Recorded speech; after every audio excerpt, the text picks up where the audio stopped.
With the ever-evolving landscape from school closures to work reductions, many kids and their families may be missing out on free meals, and a Virginia chef has really come up with something, taking matters into his own hands, serving up healthy meals to fill families in need in his community. We're going to talk to him in just a moment, but first let's take a look at his story.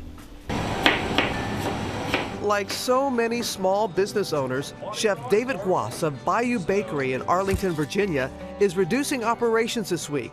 So with this extra time, he is getting creative. So this is day one.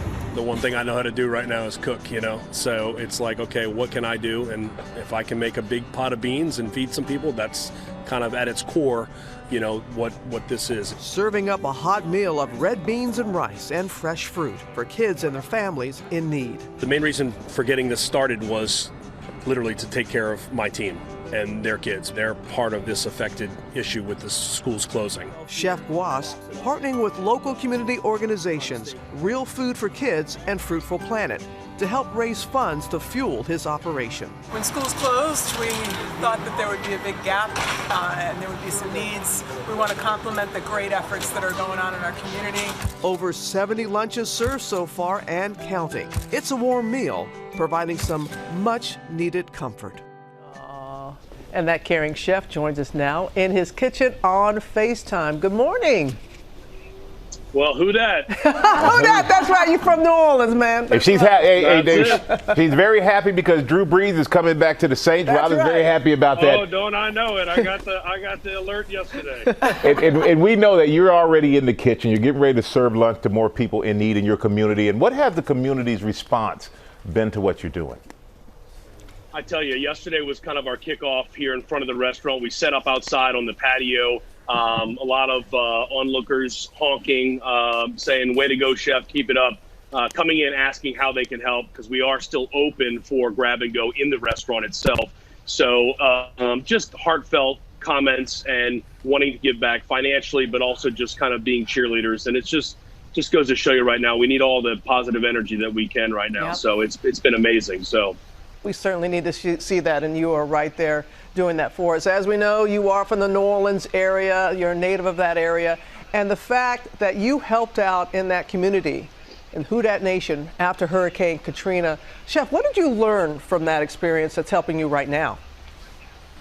That, when it counts, people are, loving, and they're heartfelt, and when there's a crisis, people drop what they're doing and they just want to help. And the difficult part is figuring out what they can do and kind of channeling that. After Katrina's fundraiser, we were amazed within 3, 4, 5 hours and a half a day, we had raised well over $40,000-$50,000 Wow. To send back to Louisiana. We had Senator Breaux and we had Mary Landrieu. We had everybody here in D.C. on the corner. And, that was our first real sort of operation where we had to figure things out really quickly. And for me, it was about making sandwiches. Today, it's about making red beans. It's just about getting in my kitchen so that I don't go crazy and cooking, because that's all I know how to do right now. And we heard that so much of this is about helping your family at your restaurant, your employees, everyone's affected by this. So how are you guys keeping the spirit so high in such an uncertain time?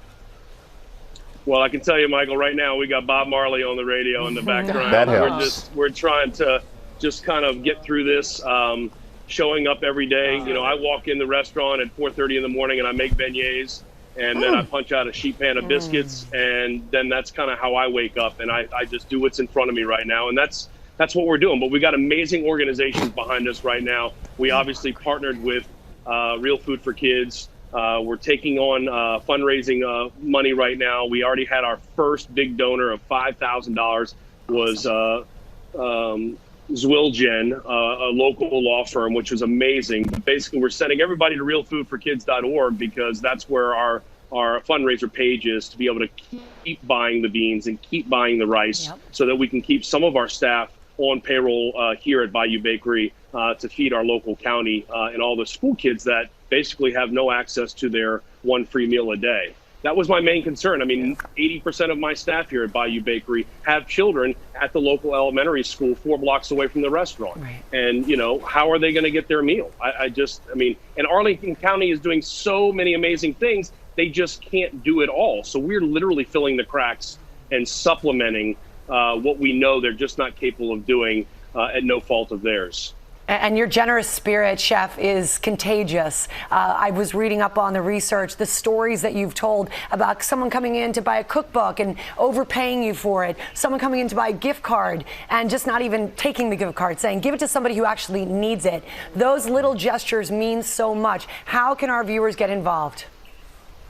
Well, that's it. Just going to realfoodforkids.org and making a pledge. You know, locally, we're having people just walk into the restaurant saying, how can we help? So, I mean, you know, it's just, you know, we just obviously need the money so we can keep doing this real grassroots initiative that we launched just last Friday. You know, it's just so important to us. You know, again, another local partner was Real Fruitful Planet. And South Block, they're dropping off cases and cases of fresh fruit every day. So not only are we giving red beans and rice, but we're also giving a piece of fresh fruit for every child family that comes by. We're not vetting age. We're not asking them what school they go to. We're not asking them how old they are. It is literally just how many do you need for today? And then we're bagging it up and handing it to them. Yes, so it's been very difficult, as you can imagine. I mean, I want to hug everybody. I want to, you know, these kids are coming up, and it's just, you know, then you forget. Okay, we got to keep 6 feet, and it's just, oh my God. When I get home, I can tell you what, I collapse and I go and hug my boys, and that's about all I can do right now. So. You're a good Southern boy. You just want to hug people. That's right. You do. I know. I'm fighting that same thing too, Chef. Yeah. But we're doing what we're supposed to do. What? Go Tigers. Oh, LSU. LSU.